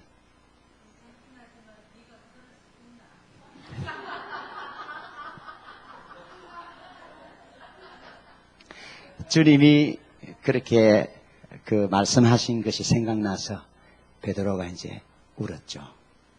이제 부인할 것이라는 말씀이 생각나서 울었다라고 성경은 말하는데 주님이 눈으로 그렇게 말씀하셨을 뿐이라고 보는 거죠. 제가 중학교 때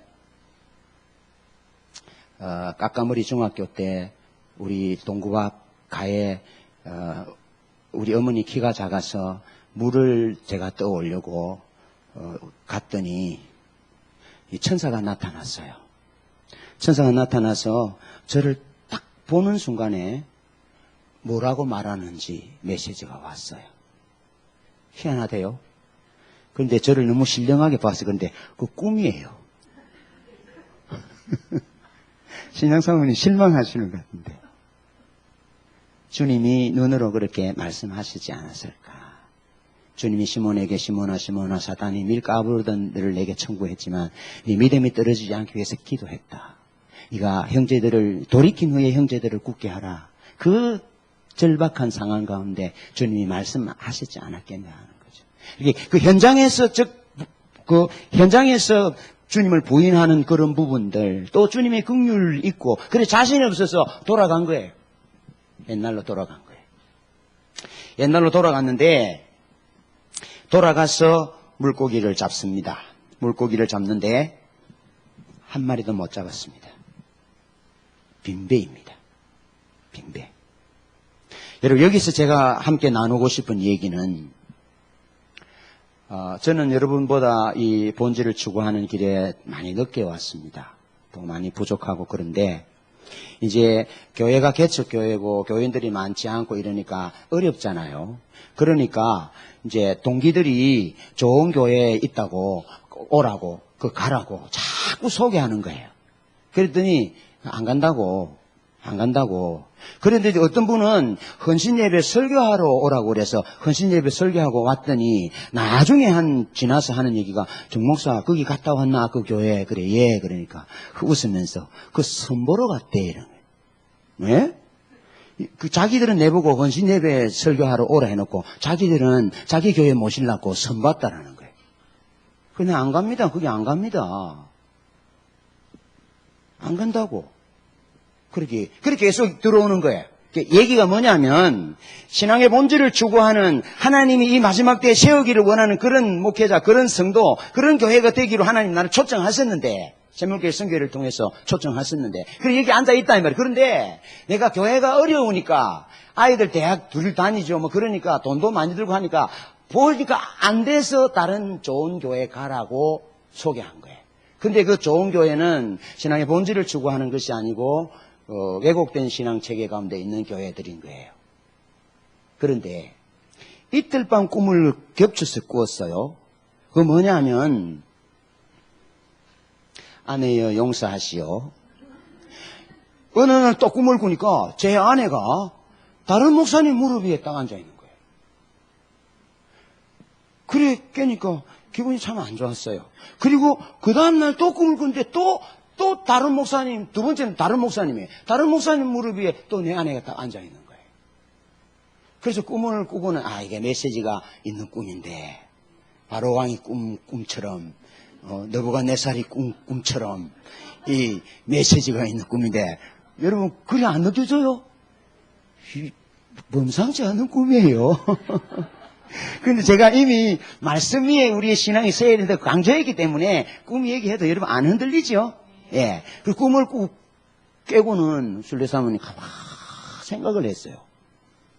내 아내가 첫 번째 날 꿈 꾸니까 키가 큰 목사님 무릎에 앉아있고, 그 다음에 두 번째는 또 안경 낀 목사님 무릎에 앉아있고, 그 다음날 겹쳐서 꿨는데 메시지가 읽혀기를, 내 아내가 다른 사람의 아내가 되려면 두 가지 가능성이 있는 거예요. 하나는 내가 이혼을 하든지,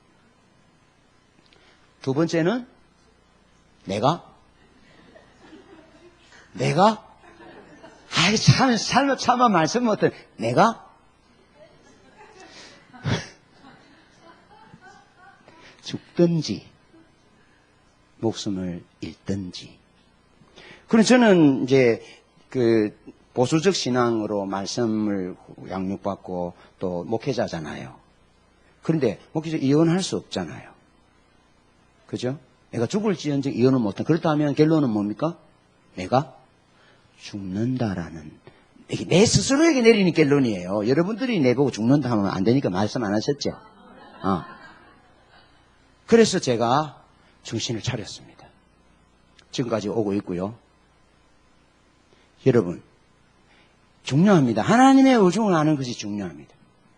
그러니까 하나님이 돌이킨 후에 형제들을 굳게 하고 하나님의 신부를 세우고 침노하는 무리를 세워야 하는데 은혜를 맛보고 돌이킨 후에 다시 옛날로 돌아가면 빈배여. 빈배여, 빈배. 꽝이여, 꽝. 명심하시오. 내가 차마 여러분 죽는다 말은 내가 못하겠고. 다시 말하면 사대 교회나 라오디게아 교회가 의미가 없었고 칭찬할 것이 하나도 없었던 것처럼 우리가 돌이켜서 형제들을 굳게 하고 침노하는 무리로 거룩한 교회를 세워가는 이 일을 중단하면 좀 위협하네 오늘. 응? 오늘 성도님들이 위협하네. 뭐라고요? 빈배고 꽝이요. 여기 부흥의 세대로 회복과 부흥을 기도하는 세대로 여기 있어야 된다 이 말이죠. 목숨을 걸어야 된다 이 말이죠. 이용 목사는 이 표현을 어떻게 한 줄 아세요? 하나님의 자존심이 되는 거예요. 우리 교회 마산에 오셔서 개척 예배할 때 이용 목사는 설교할 때 그 말씀하셨어요. 하나님 자존심이 되는 거예요. 확 바뀌었어요. 여러분 하나님 자존심이 되기를 바랍니다. 우리에게 하나님이 이 길을 열어주었는데 여러 가지 이유 때문에 돌아가면 빈배라니까요. 꽝이라니까요. 다시 말로 하면 스무나 교회, 라오디게아 교회나 사대 교회처럼 칭찬할 것이 하나도 없는 몇만 명 모이는 교회고 그 부자고 부유하고 뭐 부족한 것이 없다 할지라도 이 벌거벗은 것과 이 가리는 것과 눈물 것을 네가 알지 못한다라고 말씀하는 꽝이요, 꽝. 그리고 또 하나 좀 비참한 것도 하나 또 말씀드려볼게요.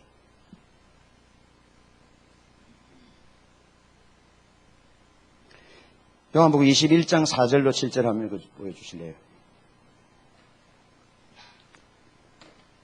요한복음 21장 4절로 7절 한번 보겠습니다. 시작. 예수께서 바닷가에 서셨으나 제자들이 예수신 줄 알지 못하는지라. 예수께서 이르시되 얘들아 너희에게 고기가 있느냐 대답하되 없나이다. 이르시되 그물을 배 오른편에 던지라 그리하면 잡으리라 하시니 이에 던졌더니 고기가 많아 그물을 들 수 없더라. 예수의 사랑하시는 그 제자가 베드로에게 이르되 주님이라 하시니 시몬 베드로가 벗고 있다가 주님이라 하는 말을 듣고 그릇을 두른 후에 바다에 뛰어내리더라. 아멘. 요한복음 18장 18절 읽어주세요. 10부입니다. 시작. 그때가 추운 고로 종과 아래 사람들이 불을 피우고 서서 쬐니 베드로도 함께 서서 쬐더라. 자, 여러분이 금방 읽었던 본문은 이겁니다. 주님이 오셔서 얘들아 고기가 있느냐 하니까 없다 그랬습니다. 빈배라 그랬습니다. 하나님이 보여주신 것을 보고 은혜를 맛보고 돌아가면 빈배예요. 꼭 기억하셔야 돼요. 제 개인적으로는 의미가 없어요. 내 생명이. 아무런 의미가 없다니까요. 제게 수만 명 모이는 교회를 할지라도 하나님의 기준되고 왕이 되시는 그 길에서 벗어나면 내가 수만 명 모이는 교회를 이뤘다 할지라도 하나님에게는 의미가 없다 이 말이죠. 죽은 것과 같다 이 말이죠. 그러니까 거기 머물러 계셔야 된다고요. 우리가. 부흥의 날까지 거기에 머물러 있어야 된다고요. 큰일 나네. 내가 큰 소리 치지 말아야 하는데 우리 하는 거지.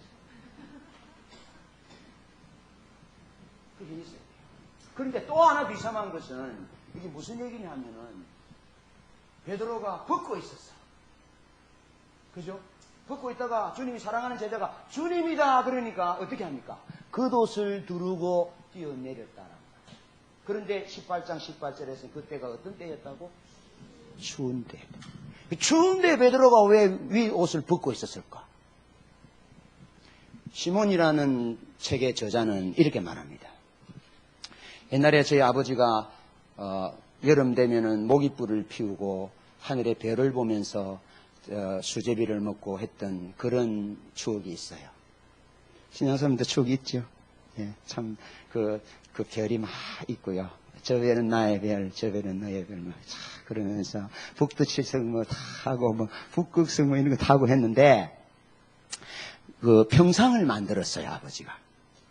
그런데 어린 나이에 보니까 세월이 조금씩 가니까 평상 나무 이음새가 떠요.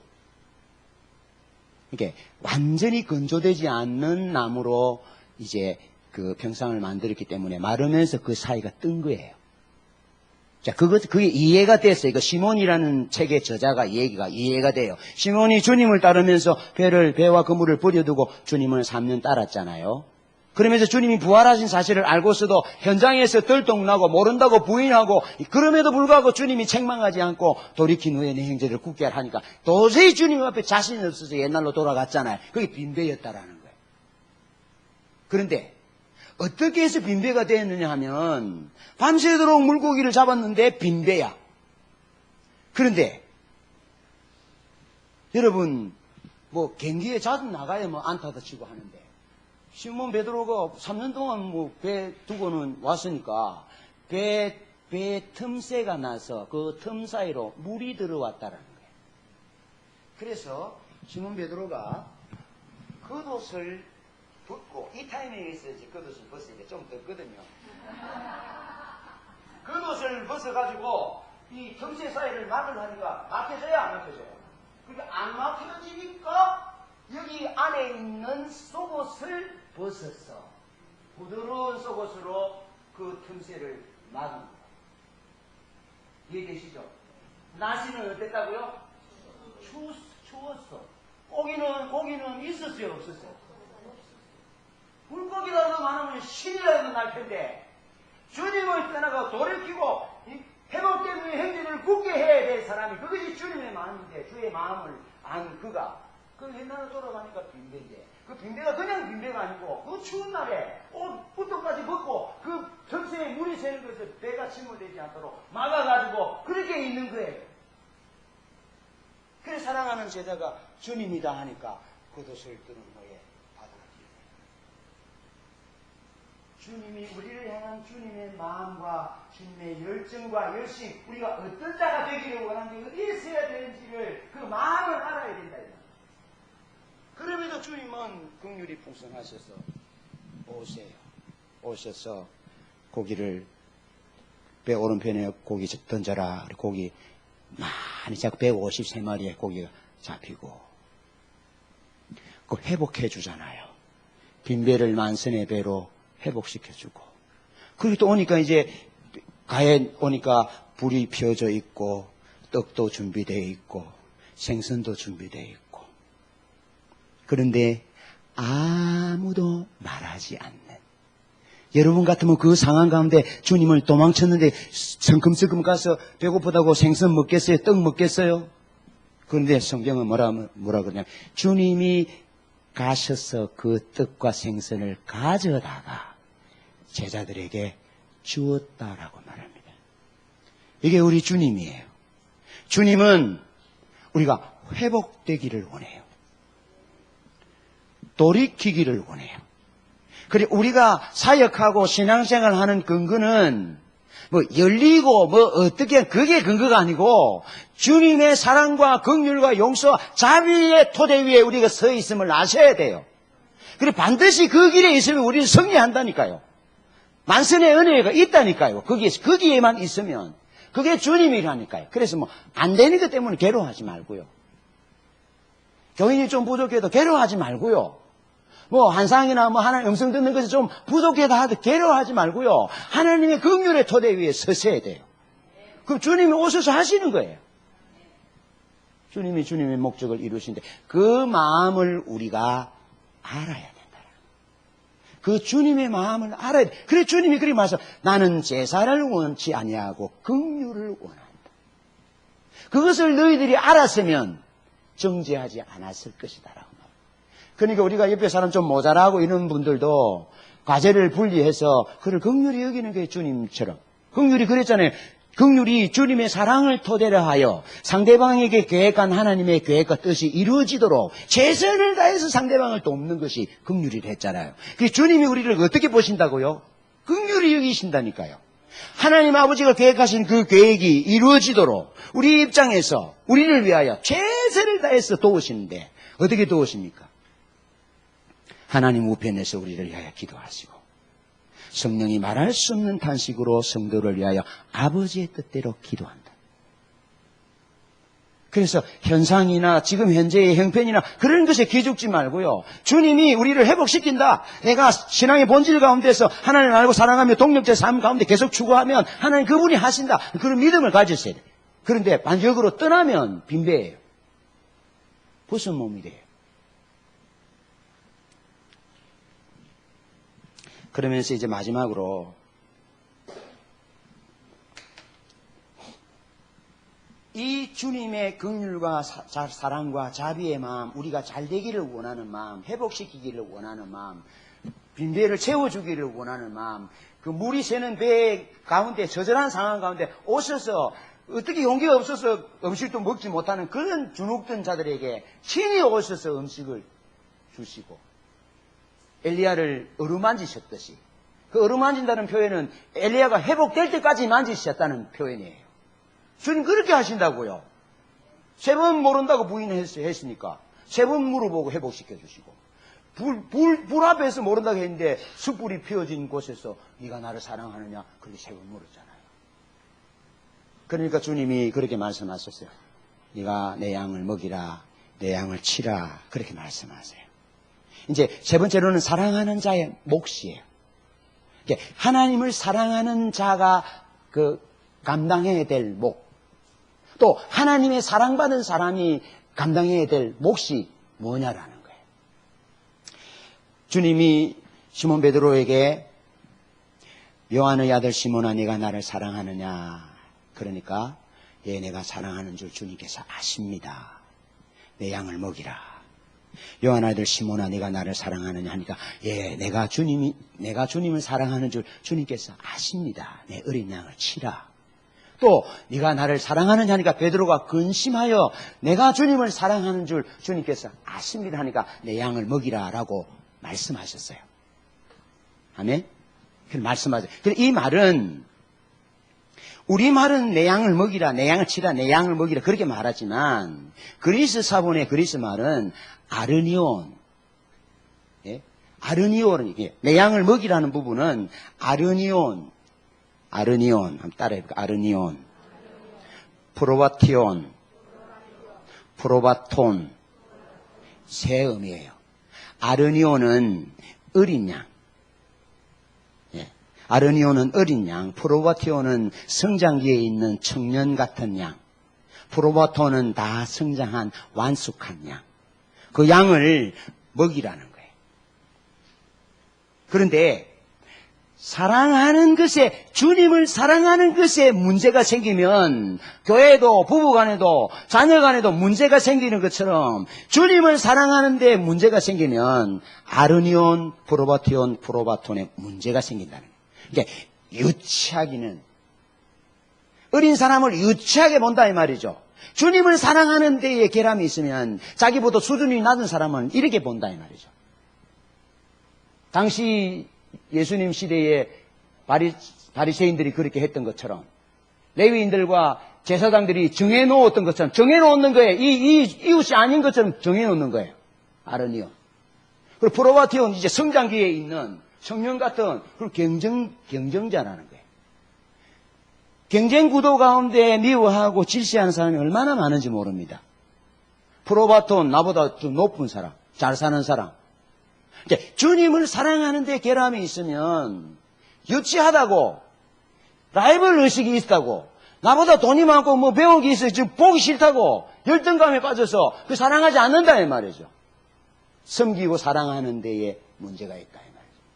그래서 주님이 시몬 베드로에게 내가 나를 사랑하느냐라고 물으시고 주의 양을 맡기셨다는 거예요. 그러면서 여기에 질문이 주어질 수 있습니다.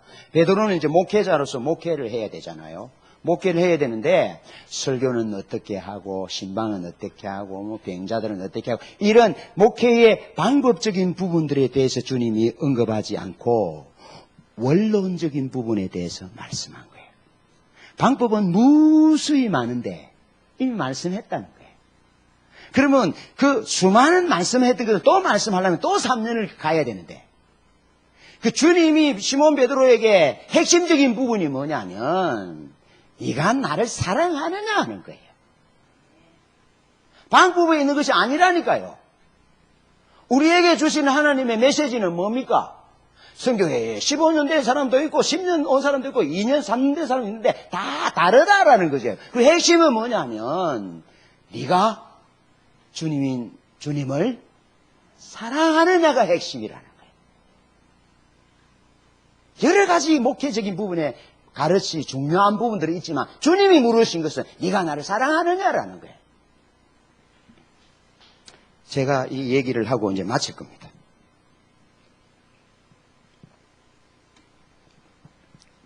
제가 어느 날 교회 당회 가운데 막 공격을 받았습니다. 교회 돈을 함부로 쓴다. 지금 우리 교회에 있는 게 아닙니다. 예, 교회 돈을 함부로 쓰고 아끼지도 않고 마음대로 하고 그 장로님들한테 이제 공격을 받았어요. 그런데 저는 함부로 쓴 게 아니에요. 교회 돈을 아끼고 절약하고 교회를 어떻게 하려면 잘려고 하는 그런 마음으로 했는데 이제 완전 진실이 묻힌 거예요. 기분이 나쁘잖아요. 그런데 이제 그 주일 오후에 설교를 해야 돼요. 그런데 여러분 저를 보다시피 저는 특별한 강사잖아요. 근데 이제 사람이 좀 얕아서 이게 속상하고 막 이러면 표가 나요. 이게 능글능글능구르니가 못 됐어요. 표가 나니까 진실이 오도되고 무시되고 밟히고 그러는데 설교를 하려면 얼굴에 표가 나잖아요. 그러니까 뭘 관리를 해야 돼? 표정 관리를 해야 돼. 이게 다만 표정 관리를 하기를 원하는 것은 복음이 복음되게 하기 위해서. 사도 바울 같지 않아요? 그래서 이제 엎드려서 기도하는 거예요. 하나님, 제가 속이 상한 부분들은 괜찮아요. 제가 설교를 할 때 얼굴에 표가 나는 편인데 그러면 성도들이 오늘 교회 당회에 있는 것 알고 오늘 또 당회에서 또 좀 시끄럽구나. 그래 말씀 듣고 은혜 받는데 문제가 생기게 했다고 하나님 내 얼굴을 좀 편안하게 해주시고 어쨌든지 예배 잘 드리고 설교를 잘 할 수 있도록 하나님 나를 도와주세요 라고 기도하고 있습니다. 예배 전에 이제 30분 전에 가서 기도하는데 느닷없이 주님이 저에게 오셨어요. 예. 오셔서 이렇게 말씀하셨어요. 정 목사, 너 나를 사랑하니? 그러셨어요. 그래서 이 장면이잖아요. 예. 그래서 제가 주님 사랑합니다. 그랬어요. 이 부분은 한 번, 두 번이 아니고 여러 번 있어요. 이제 쭉 목회하면서 하나님 제게 물으셨던 것은 이 부분이에요. 그래서 제가 사랑합니다라고 하니까 주님께서 됐다 그렇게 하세요. 그래 이제 그걸 두 번 물으셨어요. 사랑하니 그러니까 사랑합니다. 그러니까 베드로처럼 내 양을 먹이라 그러면 좋을 텐데 또 정목사 네 정말 나를 사랑하니 그랬었어. 제가 사랑합니다. 그러니까 내 양을 치라 그러면 좋은데 됐다 하시는 거예요. 그러시면서 주님이 가셔요. 그러면은 한번 생각해 보세요. 내가 지금 얼굴에 편안하게 해달라고 표 안 나게 그래서 예배 잘 들을 설교 잘하게 해달라고 기도하는데 주님이 느닷없이 오셔서 그래 니 속상하지. 그래 그런 거야. 내가 힘을 줄 테니까 그거 잊어버리고 설교 잘해. 내가 은혜를 부을게. 그렇게 해주셔야 되는데 이게 동문서답처럼 되잖아요. 네가 나를 사랑하니? 예 사랑합니다. 정말 나를 사랑하니? 예 정말 사랑합니다. 됐다. 그러고 갔어요. 그래서 제가 여러분 같으면 어떻게 하겠어요? 주님 바지가락 붙잡아야지 뭐. 붙잡아. 주님은 바지가락이 없어요. 주님 그러시면 안 되지요. 예? 그러시면 안 되죠. 지금 제가 이렇게 기도하는데 주님이 사랑하느냐라고 물으시고는 가시면 이거 말이 좀 안 맞잖아요. 주님 그러시면 안 되죠 하니까 주님께서 다시 오셔서 저에게 말씀하셨어요. 정 목사 왜 네가 나를 사랑하느냐라고 물은 줄 아니? 그러셨어요. 모르겠다고 말하니까 정 목사 사랑하지 않는 사람은 힘들다고 도망가고 대우가 부족하다고 불평하고 교회가 작다고 큰 교회 끼우다고. 그런데 시몬 베드로에게 목회의 테크닉을 가르치지 않고 네가 나를 사랑하느냐라고 물으신 것은 아르니온, 프로바톤 그 수많은 목회의 사람과 목숨을 걸어야 될 그런 상황이 있는데 주님을 사랑하지 않으면 주님이 목숨 바쳐서 살려놓은 양, 피 흘려 사신 교회 버린다라는 거예요.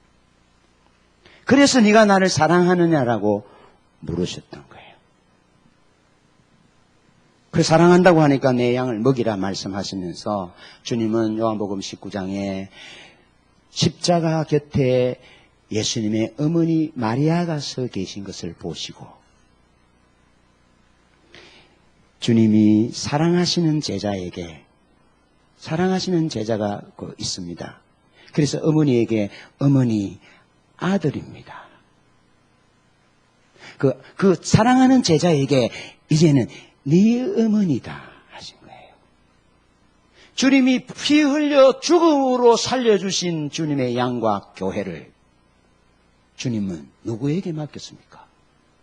주님을 사랑한다고 고백하는 시몬 베드로에게 주님이 내 양을 먹이라고 부탁하신 거예요. 그러면 예수님이 마지막에 어머니 마리아를 누구에게 맡기겠습니까? 사랑하는 제자에게 어머니 얘가 이제 아들입니다. 이 요한이 나를 대신하여 어머니를 돌볼 것입니다. 왜? 그것은 내가 그를 사랑하고 그는 내가 그를 사랑하는 줄 알기 때문에 그 사랑이 어머니를 섬길 겁니다. 그러면서 요한에게 요한아 네 어머니다. 그 요한이 어떻게 합니까? 죽지도 못해. 요한은 죽지도 못해. 왜? 주님이 사랑하시는 제자로서 그 어머니를 맡겨 주었기 때문에 주님을 사랑하는 주님을 만나기 위해서는 그 어머니를 책임져야 돼. 그래서 신앙의 본질은 사랑하는 자의 몫은 주님을 사랑하기 때문에 주의 교회를 사랑하는 거예요. 주님을 사랑하기 때문에 주의 백성들을 사랑하는 것이고 주님을 사랑하기 때문에 유치한 사람, 경쟁자도 없고 완숙한 사람, 나보다 저 대단한 사람까지도 사랑하는 거예요. 그것이 우리가 달려가야 할 길이에요. 교회를 선택하든지 뭘 하든지 하나님이 내가 주님 사랑한다고 내 남편 맡겨주고 내 아내 맡겨주고 내 새끼들 내 성도들 맡겨줬다고요. 그래서 내가 주님을 사랑하기 까닭에 내가 맡긴 몫이 내 교회고 내 가정이고 내 남편이고 내 아내고 내 백성이고 사랑하는 조국 내 교회고 이 땅의 회복과 부흥으로 주님 그분이 오시기를 주님 그분 사랑하기 때문에 우리가 묵묵히 중보하며 묵묵히 본질을 추구하는 그 자리에 서야 된다 이 말이죠. 사랑하는 자의 몫을 기억하면서 멋지게 함께 달려가기를 축복합니다.